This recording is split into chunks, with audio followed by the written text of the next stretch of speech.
If you're not out of here, in 2 minutes I'm calling the police. Who do you think they'll arrest? The girl in the tub or the guy with his pants down? The 70s had a way of making movies that felt different from everything that came before. They were rough around the edges, personal in ways that sometimes made audiences uncomfortable, and willing to push into places most studios wouldn't touch. A few of those films became hits, but plenty of others slipped by with barely a glance, only to stick around as quiet favorites for the people who found them. What follows are 10 of those films, starting with a story about a man, a piano, and the kind of disillusionment that never really leaves. Cut it out. Son of a bitch, Bobby! You quit pushing me away like that! 5 Easy Pieces opens with Bobby Dupea working on an oil rig in rural California, greasy and restless, pounding steel like the job itself is punishment, then drinking away the hours in bars that feel as worn down as he does. He lives with Rayette, a waitress with big hair, big dreams, and a kind of devotion to him that he can't return, no matter how much she tries. What makes Bobby different is that he wasn't born into this kind of life. He grew up in a wealthy, cultured family, where music wasn't just encouraged but expected, and he was a prodigy on the piano, the kind of child who got dressed up for recitals and called talented in rooms full of strangers. Somewhere along the line he walked away from all of it, and by the time the story begins, he's already running from who he was. When Bobby learns his father is dying, he packs Rayette into the car and heads north, leaving the oil fields behind for a return to his family's secluded island estate in Washington, a place filled with Chopin, silences, and emotions that never seem to surface. On the way comes the diner scene that turned into the film's most famous moment, where Bobby tries to order toast and ends up in a shouting match with a waitress over menu rules, a small thing that plays out like a lifetime of frustration finally slipping loose.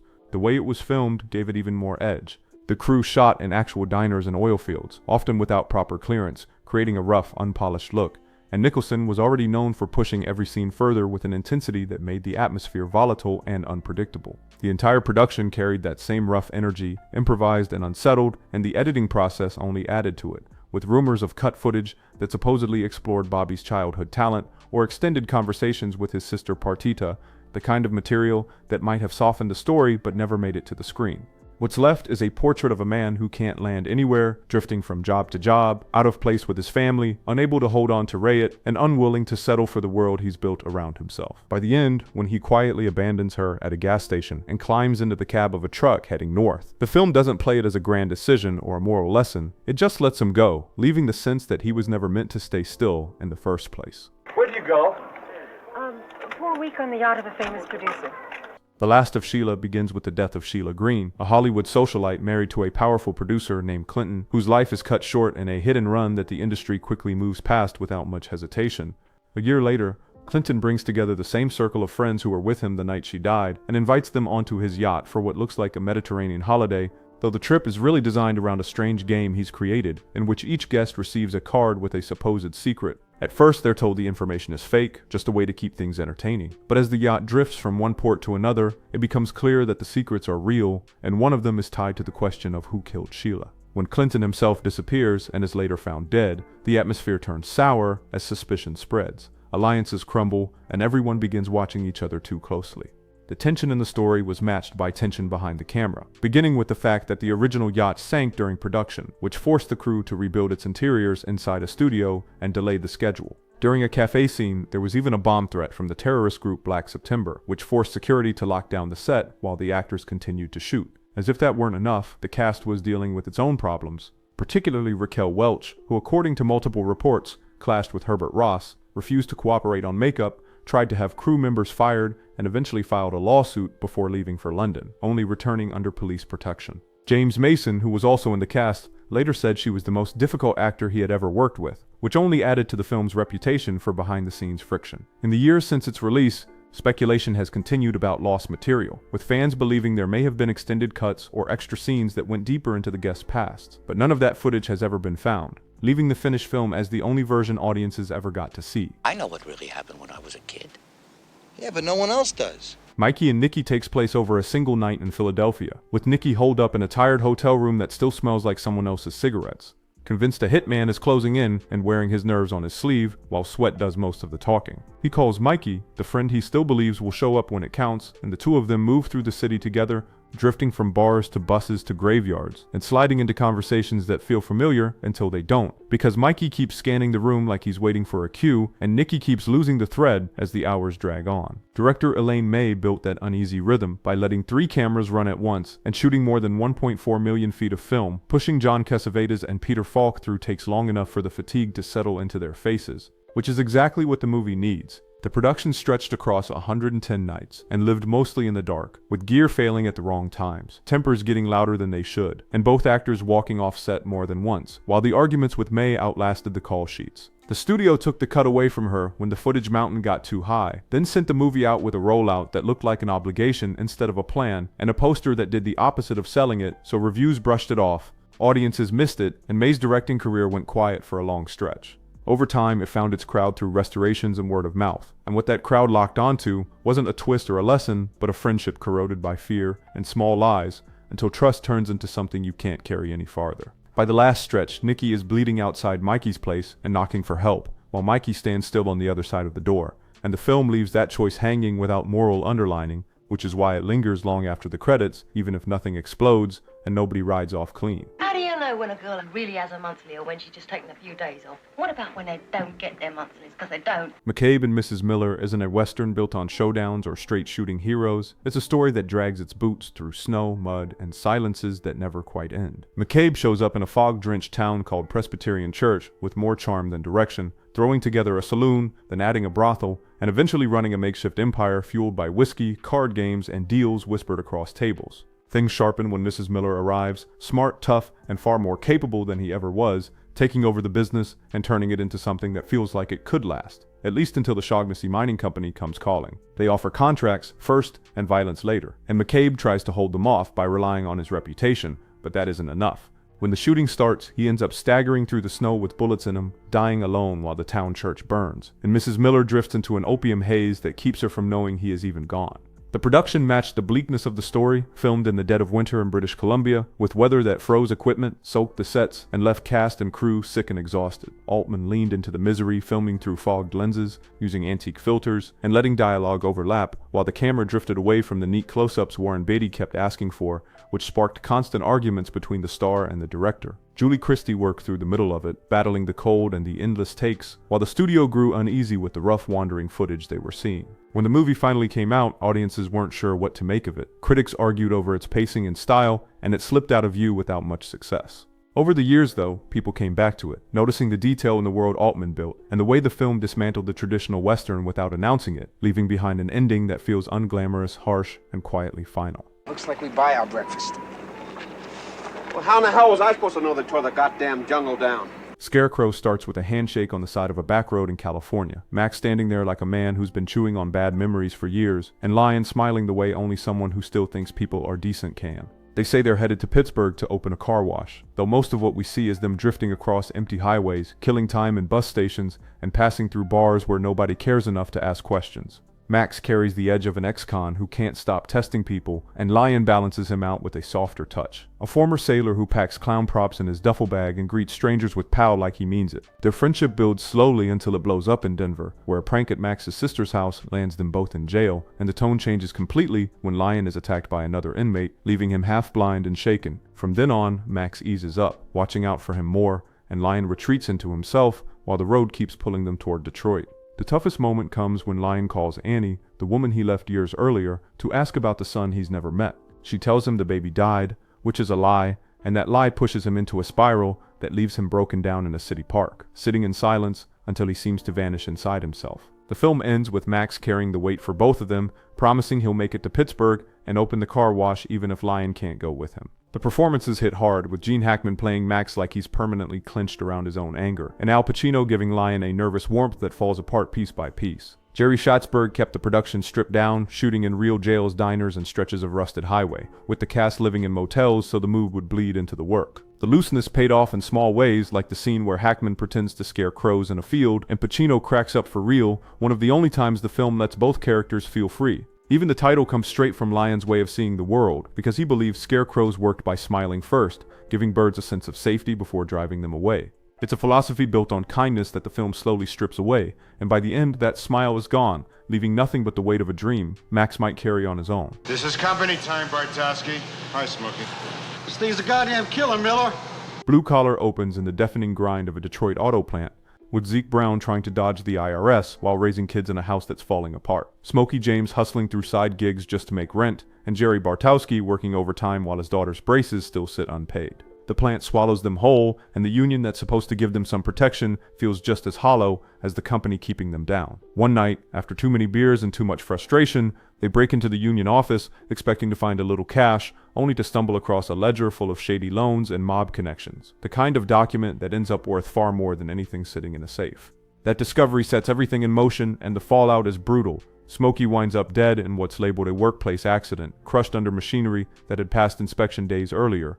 Zeke gets pulled into management with a promotion and better pay, but only on the condition that he keep quiet, while Jerry panics and turns to the FBI for cover. What started as 3 friends standing together turns into 3 men on opposite sides of the same trap. Director Paul Schrader didn't smooth over the edges, and the production carried the same kind of tension. Richard Pryor pulled a gun on Schrader during an argument. Harvey Keitel stormed off set more than once, and the crew barely spoke to each other, leaving the director so rattled he later admitted the film drove him into a breakdown. That stress bleeds into the finished work, which hums with a constant sense that somebody is about to crack. For audiences, what hit hardest wasn't a speech about solidarity, but the way the story shows how systems, whether corporate, criminal, or bureaucratic, grind people down until survival means turning against each other. The racial tension that runs through the friendships isn't written as abstract commentary, it surfaces in heated arguments and slurs that spill out when everything else gives way. Smokey doesn't get a redemption arc or a second act, he gets wiped out early, a reminder of what happens when you step too far out of line. The film didn't make much noise when it came out, partly because it was too raw, too bitter, and too far from what people wanted to see. But over time, it's been rewatched as a snapshot of working class exhaustion in the late 70s. By the last scene, Zeke and Jerry face each other across the factory floor. The machine still hammering away, their friendship gone, their choices locked in, and the system continuing without missing a beat. W90, yes sir. Proceeding to Precinct 9, Division 13. Assault on Precinct 13 opens in the sweltering heat of South Central Los Angeles, where a street gang sets out for revenge, and the city already feels like it's checked out of the fight. Lieutenant Ethan Bishop, freshly promoted and still figuring out the weight of the badge, is assigned to babysit the last night at a police station that's about to be shut down, a shift that's supposed to be quiet paperwork and a skeleton crew. That plan collapses fast. A prison bus makes an emergency stop and leaves behind 3 inmates, one of them a convicted killer named Napoleon Wilson, and not long after a man stumbles into the station in shock, covered in blood after watching his young daughter shot point blank by the gang. From there, the station turns into a fortress under siege. The power cut, phones dead, and waves of attackers closing in without a word, turning survival into the only job left. The uneasy alliance inside the walls pulls in a cop, a pair of secretaries, and the same criminals that the system already wrote off, which was exactly how Carpenter wanted it to play. He leaned on westerns like Rio Bravo for the structure, treating the faceless gang less like street-level punks and more like a ghostly army. Closing in, and he pushed the envelope with one scene in particular, a young girl gunned down mid-sentence while holding an ice cream cone. A moment so shocking the MPAA nearly branded the film with an X rating. Carpenter trimmed the American cut to get it released, but the unedited version still made its way to Europe, and that one scene ended up defining how raw violence could look in a low-budget picture. The production itself ran on fumes, with Carpenter writing, directing, editing, and even scoring the whole thing while shooting in a condemned building with a cast of mostly unknowns. What carried it was tension, built out of silence, sharp camera angles, and the now classic synth score that still feels bigger than the budget ever was. Bishop and Wilson's reluctant partnership became a rough template for buddy action movies that followed, except here, there's no winking humor to soften it. By the time backup finally shows up, the building is wrecked, the survivors are scarred, and the film leaves them walking out together without celebration, just a nod between 2 men who know they'll probably never speak again. It's Carpenter's reminder that the system won't always step in to save you, and sometimes the only way through is standing alongside someone you were told to fear. What's up, Doc? I beg your pardon. We've got to stop meeting like this. I think you're making a mistake. You see, I just came in here for something for a headache. What's Up, Doc kicks off in a San Francisco hotel where Howard Bannister, a shy musicologist with a bow tie that looks too tight for comfort, checks in with his fiancée Eunice, who seems more interested in correcting him than in supporting his research on igneous rocks and musical resonance. His quiet trip derails almost instantly when Judy Maxwell shows up, a fast-talking stranger who treats chaos like a hobby and decides on the spot that Howard is her new project. From there, the story spins out through a chain of mix-ups involving 4 identical plaid suitcases, one stuffed with Howard's rocks, another with classified government papers, another with stolen jewelry, and the last with Judy's clothes. Every bag ends up in the wrong hands, pulling jewel thieves, secret agents, hotel clerks, and eventually a judge into the confusion, and before long the film is running on pratfalls, smashed hotel rooms, and non-stop wordplay. The script didn't start that way. Early drafts were a mess, rewritten repeatedly until Buck Henry came in late and added the government briefcase after the Pentagon Papers broke. Director Peter Bogdanovich, trying to recapture the screwball energy of the 1930s, even called Howard Hawks directly for advice on how to pace it. The key change came from production designer Polly Platt, who suggested flipping the roles so Ryan O'Neal played the buttoned-up academic and Barbra Streisand became the whirlwind. That switch gave the film its spark, with O'Neal mimicking Cary Grant's timing while Streisand leaned into an unhinged Bugs Bunny energy that turned Judy into a force of nature. Their chemistry shows up best in the hotel bathtub scene, where she climbs in fully dressed and O'Neal's reactions are half in character, half genuine. San Francisco became part of the spectacle too, since the crew shot without permits and left behind damage that still hasn't been fixed, tearing down Lombard Street in a high-speed chase, breaking steps in Alta Plaza Park, and even running through a real Chinese New Year parade with bystanders reacting on camera. One of the film's stops, a small pizza place where Judy and Howard catch their breath, is still open and is turned into a kind of shrine for fans reenacting lines. By the end, everything collapses into a courtroom food fight that leaves Howard without his grant, his fiancée, or his luggage, but with Judy still at his side, which turns out to be the only thing he can't shake.